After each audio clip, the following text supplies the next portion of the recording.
What's up, y'all? This is Henny, and today I got 3 tips to dramatically improve your drum programming skills and a way to really get better drums when you're making your beats. Let's go! The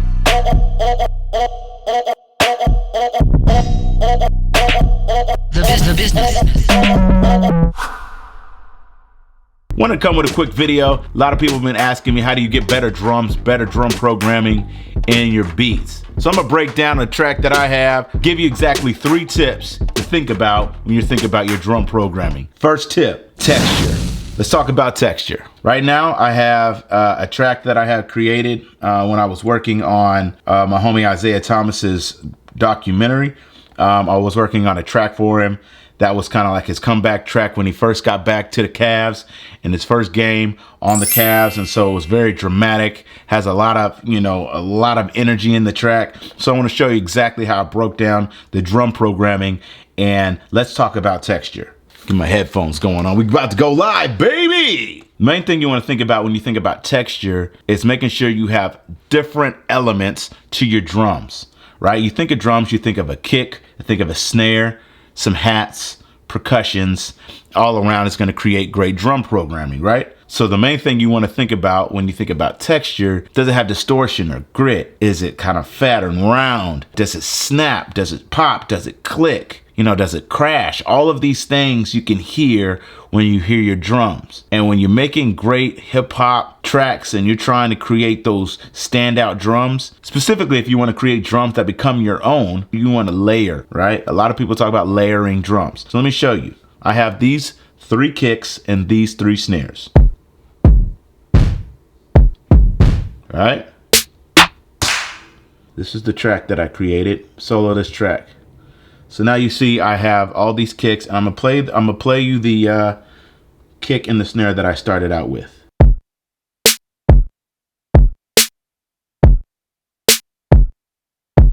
I recommend starting out very simple and then building your programming around it. A lot of people want to go very intricate at first.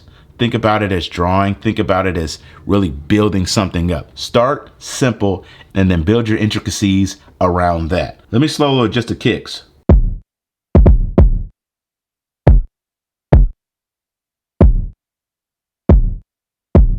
I don't worry that it has that little pop at the end.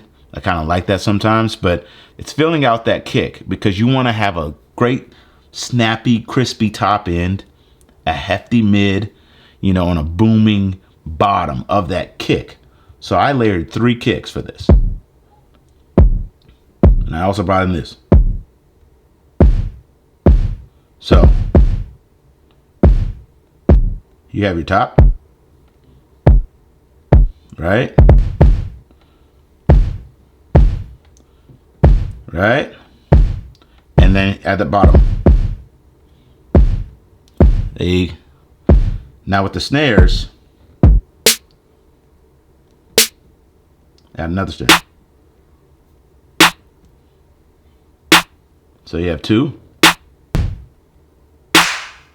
with a clap. Every other one was a clap. Texture. Now, texture is great when you're building your initial drums and getting that sound, right? That layer together. From there, you might want to add different pieces. Like I like to add bells or tings or something underneath a snare to kind of give it a little extra tinniness to it. So check this out. I added this ting underneath it. So if I go into here, it's just it almost sounds like a metal hitting metal, right?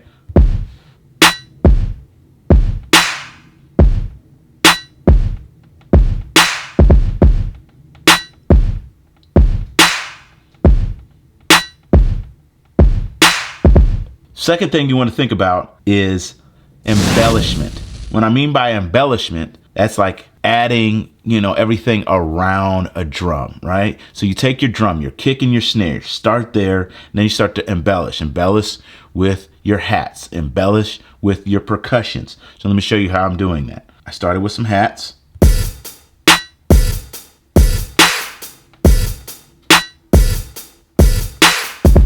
I reverb those a little bit, right?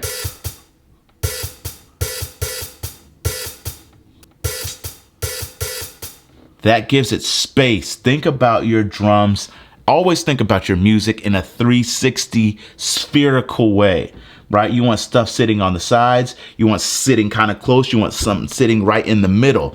You want it sitting down bottom. You want it sitting around the bottom. Like, think of it as a ball. Think of it as a whole ball, right? If I look at this whole thing right here and I look at my drums, it's the entire thing. It's just not the front. It's just not up, down, left, right, but it's all the way around in a sphere. That's how I listen to music. And so reverb will always kind of bring things out and around. So that's why I put my hats like that. So if you listen,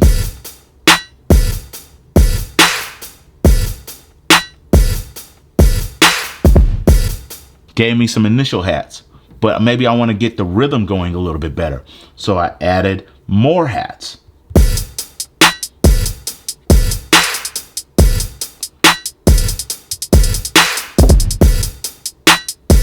I always like to use my Apple Pencil when I do my hats, because in BeatMaker 3 you can literally just roll around it with your pencil. Pro tip. Layering, embellishment. Listen.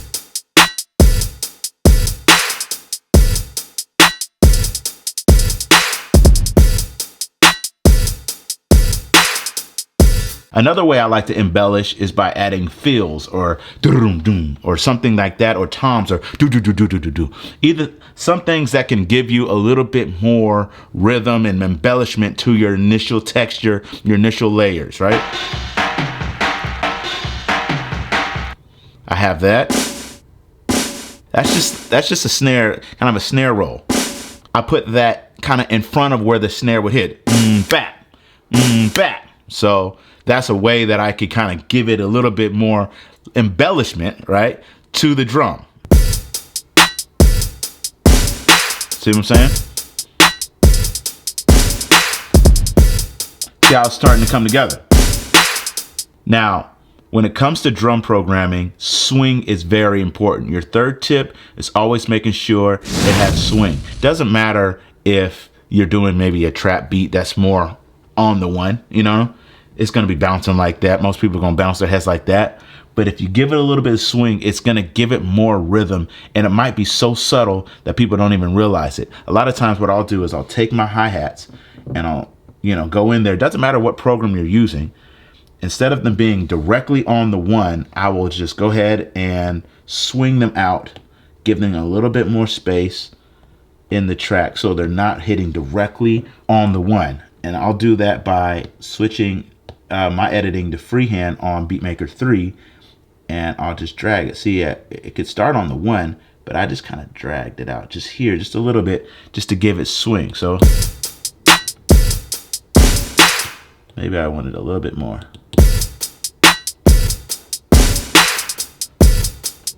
It's kind of just a taste, but swing is so important. When you put swing into your drums, it'll definitely give it more rhythm. And sometimes people can't even tell that you did it.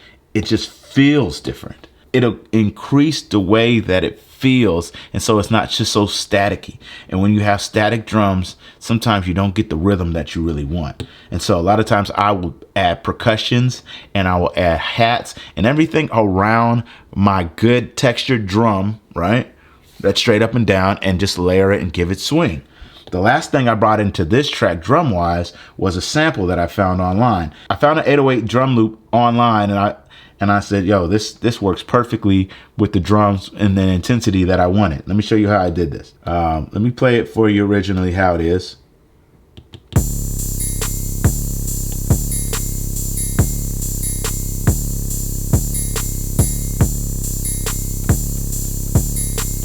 Right? So the first thing I did was saturate it. Texture, add distortion, add a little bit of saturation, distortion, overdrive, something to your 808 to kind of give it more in your face. When you're hitting them 808s, you got to hit them hard. So the first thing I did was add saturation.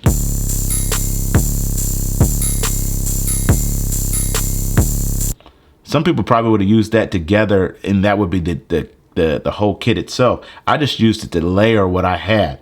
So I put a 6-band EQ and I just kind of dropped the high end off of it.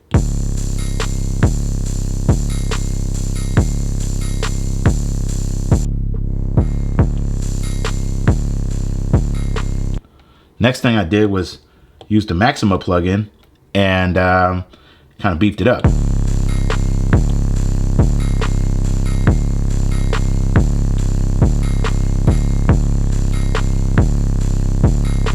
And lastly, I put a little bit of lo-fi dirt just to give it that extra crunch. So now you just basically, I mushed the hell out of the snare and the bell underneath it, just to kind of give it the And when you add that to what I already had with the textured drums, the embellishments, and the swinging of the elements that I put in, you get this.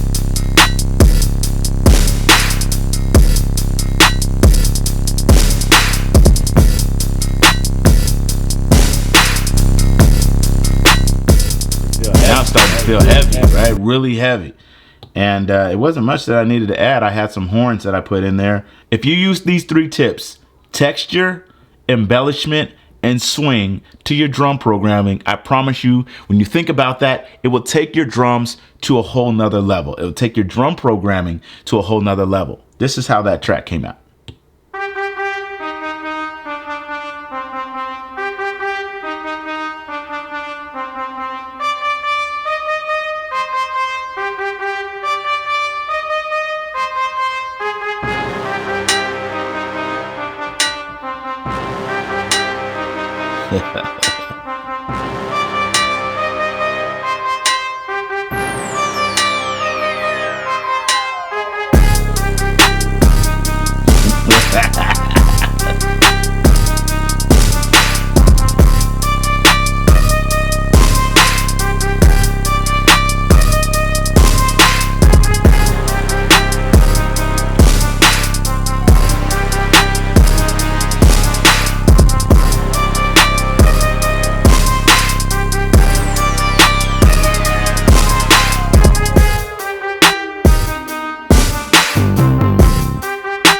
So I know that track is heavy, it's big, it's crazy. I just wanted to give you a quick video because seemingly all my videos are super long these days. I wanted to give you 3 tips. Hopefully you learned something about those 3 tips and you can take them to heart. Hopefully you learned something from that. Hopefully you got something from that quick video, how to get your drums better from using these 3 tips. Let me know in the comments down below if this would help you, or maybe I missed out on something that you know of that can help people with their drum programming. I really want this community to help each other. So if you have any ideas, put them down below. Give me a like, give me a share, give me a comment. Follow me on my Instagram. Follow me wherever I'm at, man. You know, I'm just trying to hold y'all down as much as I can when I come around.